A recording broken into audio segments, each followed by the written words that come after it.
Welcome to the deep dive. Okay, so each time we take some source material, could be anything really, and we dig in to find knowledge you can use.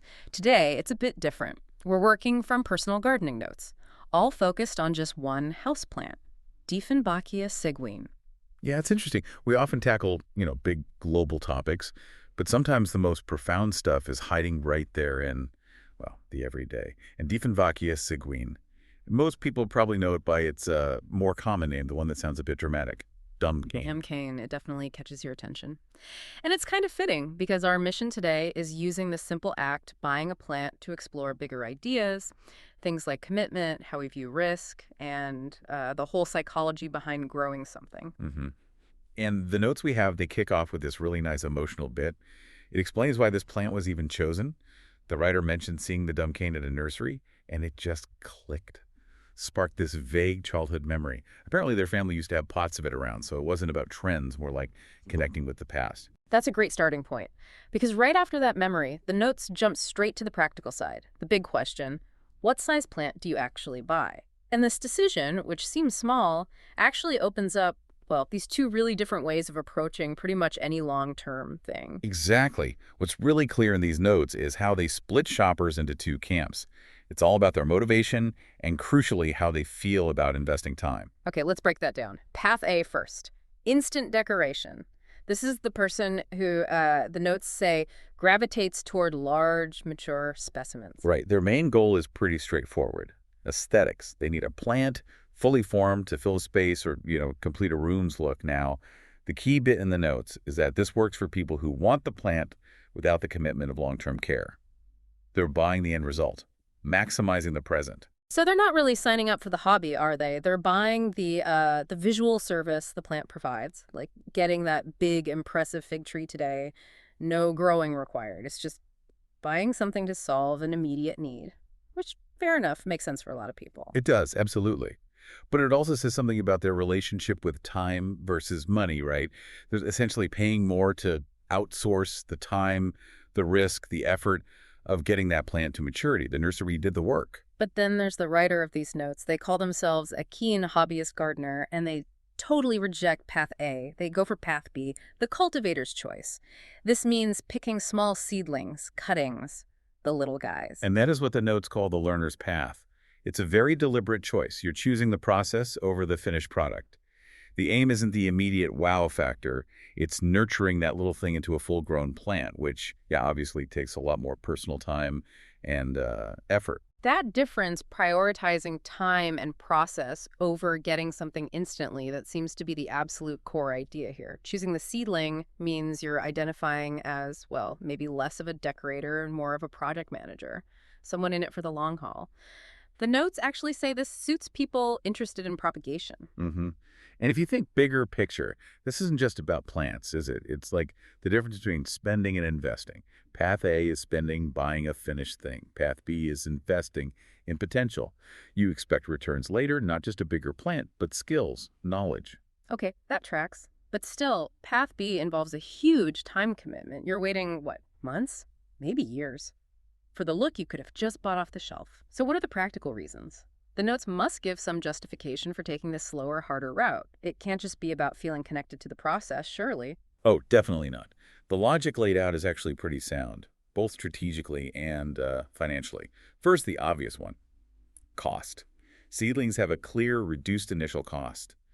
You're paying like pocket change for that tiny Dieffenbachia compared to the big statement piece. Yeah, but saving money often means taking on more risk, doesn't it? Especially if you're new to plants. So how come the notes say the small plant offers a larger margin for error? That feels wrong. Wouldn't a big, established plant be tougher, handle mistakes better? Okay, this is where the idea of sunk cost really matters. Think about that big, mature plant.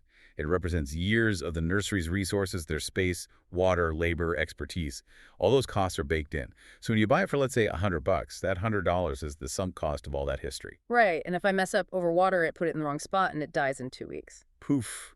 That whole $100 and all the years of growth it stood for, it's just gone, zeroed out. That's a pretty significant loss financially and, emotionally too. It makes gardening feel high stakes. Okay, I see it now. Buy a $5 seedling, make the same mistake. you're out $5. That's a much, much smaller hit, easier to stomach. Exactly. The person taking the seedling route, the learner, they're basically optimizing for forgiveness. They trade more of their time for way less financial risk if they fail. Plus, seedlings are young. They often adapt better to your specific home environment than a huge plant that might be stressed just from being moved from the nursery. You actually learn more by watching them adjust. It's like learning to drive, isn't it? You practice in an old car, maybe a bit beat up. You expect a few bumps because the cost of a mistake is low. Yeah. You need those early fumbles to actually get good at it. That's a perfect way to put it. Yeah. A hobbyist needs that room for error because the goal isn't just keeping something alive, it's achieving mastery. And the source material points towards that mastery when it keeps mentioning this interest in propagation. Yeah, let's dig into that because the notes don't just say interested in propagation, they add, and sometimes over-propagate. What's that about? What does that tell us about this cultivator type? Well, propagation is basically making new plants from the one you have. With Dumbcane, that usually means taking stem cuttings. It's kind of the ultimate gardening skill, right? You're not just tending, you're actively creating, reproducing. And why is the seedling approach so much better for that specifically? Think about it. A giant, mature Dumbcane is already doing its job as a big decorative thing. But the hobbyist, the cultivator, sees that little seedling differently. They see it as future material. It's small, easy to manage. They can prune it, maybe stress it a tiny bit in ways that encourage new growth points, perfect spots for taking cuttings later. The plant isn't the final destination. It's the starting point for, like, exponential growth. Ah, so overpropagate is like the gardener's version of going above and beyond. They're not happy with just one or two new plants. They want to see just how many they can make. It shows they're confident in their skills, enough to actually multiply their investment. It's pure enthusiasm in action. The reward isn't just having a nice big plant eventually. The real reward is the process, the generation of new life itself. That moment you realize, hey, I turned this one tiny plant I bought into 10 or 20 or maybe even 50 new ones just through my own skills. Suddenly, the initial cost, the time spent waiting, it all feels kind of irrelevant. You've cracked the code of reproduction. That shift in what motivates you seems really key. Path A buys thing, a commodity. Path B buys, well, it buys a system for generating knowledge, which also happens to produce things eventually. Precisely. When you go the seedling route, you have to learn the plant's rhythms. How much water does this plant need in my house? How much light? Where's the best spot on the stem to make a cut? You just don't get that deep hands-on knowledge buying the finished article. Okay, let's pull back then. Connect this beyond just plants. This choice the Dumbcane purchase forces mature path versus seedling path. How does that map onto, other choices we make? Life choices. Oh, it maps beautifully. Think about careers or learning any new skill. Path A, the instant gratification path. That's like gunning for the big promotion fast, maybe through aggressive networking or buying some expensive certification that promises instant status, but maybe not deep skill. You're buying the appearance of maturity, maybe, but not necessarily the solid foundation underneath. Exactly that. You might get the fancy title or the salary bump, the equivalent of a 9-foot plant right away, Yeah. but your margin for error is tiny.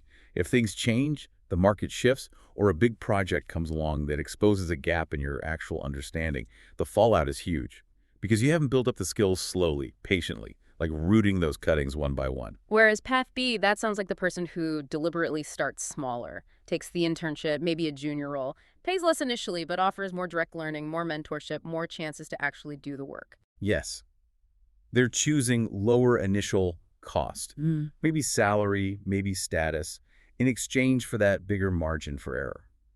If they mess up on a small project, it's okay. The company doesn't sink. It's a cheap lesson learned. They're playing the long game, optimizing for real growth and, eventually, their own propagation. The ability to take on bigger things, lead new projects, maybe even start their own venture, all built on skills they truly own. So it's kind of a risk management strategy, but it looks like a hobby. Yeah. That initial time investment seems daunting, but the payoff later in actual capability and being less fragile to change, that's the real win. You're building equity in yourself, not just buying an asset someone else built. That sums it up perfectly. The Dumbcane purchase, sparked by just a faint childhood memory, ends up forcing this really fundamental choice about how you want to engage with the world. Are you primarily a consumer of finished things, or are you a creator of potential? And the cultivator's choice, at least according to these notes, is pretty clear. Embrace the process, the time it takes, and those manageable risks that come with learning and truly mastering something like propagation. Mhm. And that deep level of commitment, it's captured so well in that final ambition described. Mhm. Not just to propagate, but to overpropagate. Mm. It speaks to this total immersion in growth itself, this desire to create more, maybe far more, than you even need for yourself. It really suggests that the heart of being a true hobbyist, or maybe a true learner in any field, isn't just about maintaining something or filling a gap. It's about actively, enthusiastically creating growth, creating abundance. It really makes you think, doesn't it? Where in your own life are you maybe settling for that big, mature, instantly impressive specimen, when the real joy, the deeper satisfaction, the actual mastery might be waiting in that smaller, cheaper seedling, the one that just needs your time, your focus, and your consistent hands-on care?